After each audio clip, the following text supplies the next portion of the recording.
We put people into tech sales interviews for a living, and every single one of them comes back afterwards and tells us exactly what happened in that room. Do that enough times and you stop guessing about why people get rejected. You start seeing the same 9 things over and over at completely different companies. And the part that surprised me most is when it happens.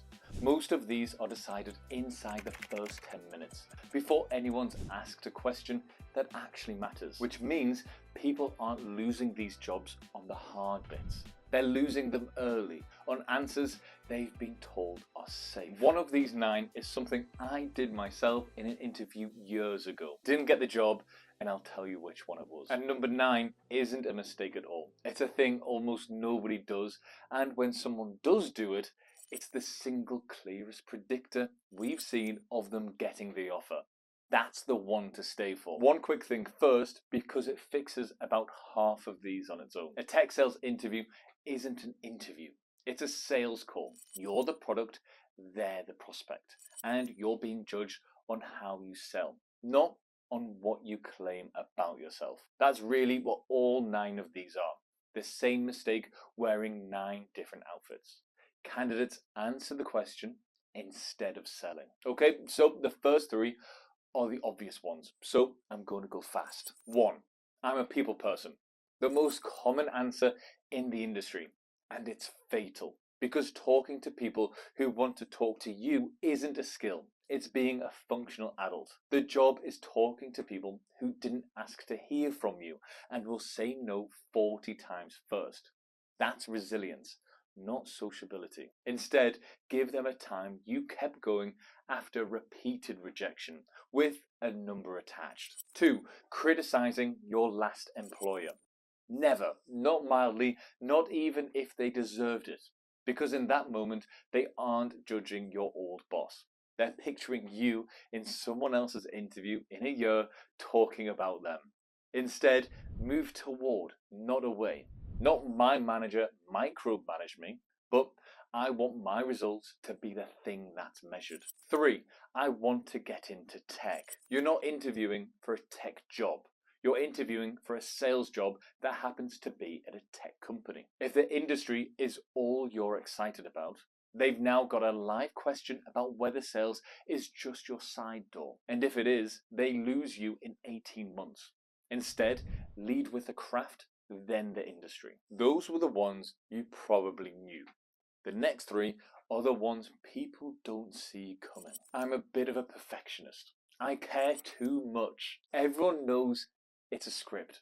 But here's the part I hadn't fully appreciated. In sales specifically, this question isn't about the weakness. It's a coachability test. That's its entire function. Think about what the job actually involves. A manager listens to a recording of you and tells you what you did wrong, weekly, forever. That's the work. So if you can't be honest about a flaw in a low-pressure conversation where nothing is at stake, they've got no reason to believe you'll take real feedback when something is. Instead, a real weakness plus the mechanism you built for it. I'm impatient on detail. I've lost things by moving too fast, so I write the follow-up before I leave the call. That's not a weakness answer. It's a self-awareness answer, and they're rare. Asking about comp too early. Be careful here, because this gets misrepresented constantly. Wanting money isn't the problem. Sales is a job you take because of the money, and anyone pretending otherwise is lying to you. It's sequence. If comp is the first thing out of your mouth, you've told them your motivation is entirely external. And they've watched what happens to externally motivated reps. It works beautifully for about 4 months, right up until the first bad quarter, when the money stops arriving and there's nothing underneath it. Then they leave and the company has to hire again. Instead, ask. But ask like an operator.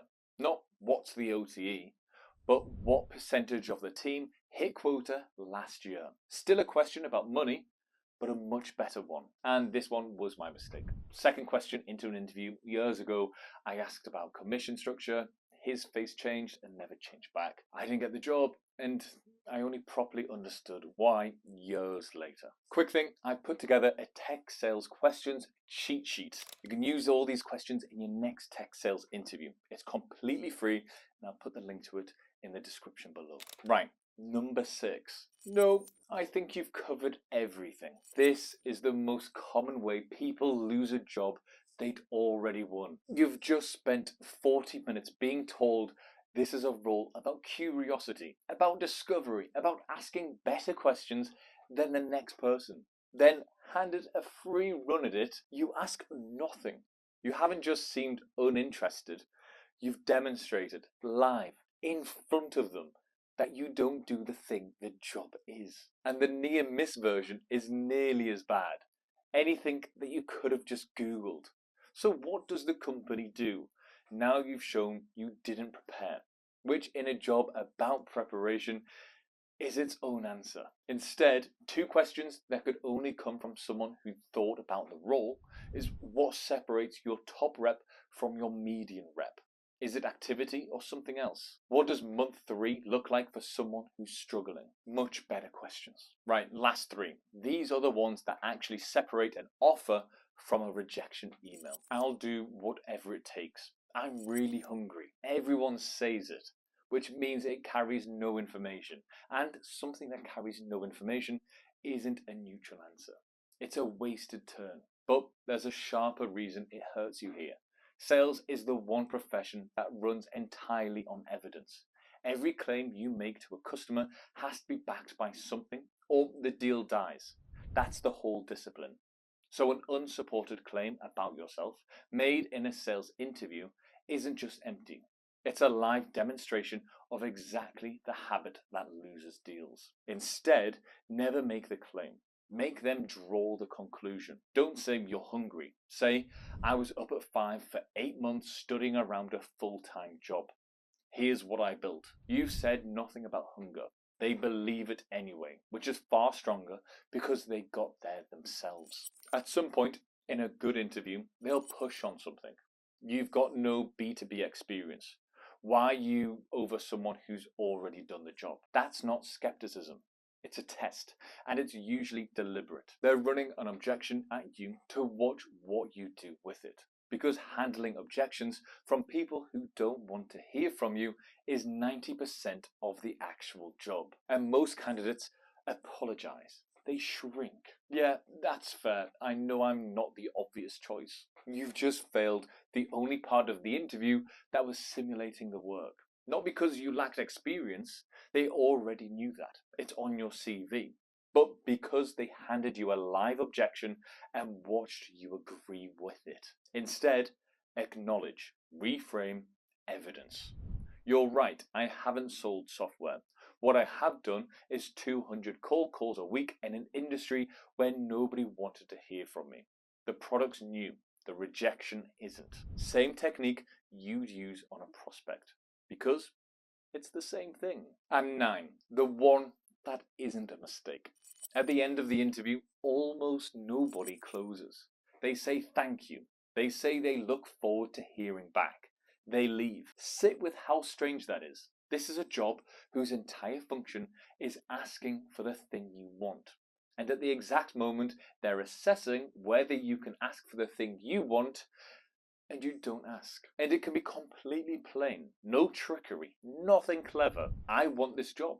Based on what we've talked about, is there anything that would stop you moving me to the next stage? That's it.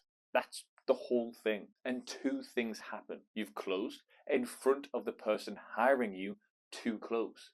And if there is a concern, you've surfaced it while you're still in the room and can do something about it, instead of finding out by automated email 9 days later. We have watched that one sentence change hiring decisions repeatedly, including for people who on paper were not the strongest candidate in the process. None of this is about being impressive. It's that the interview isn't a filter you pass on the way to the job. It is the job.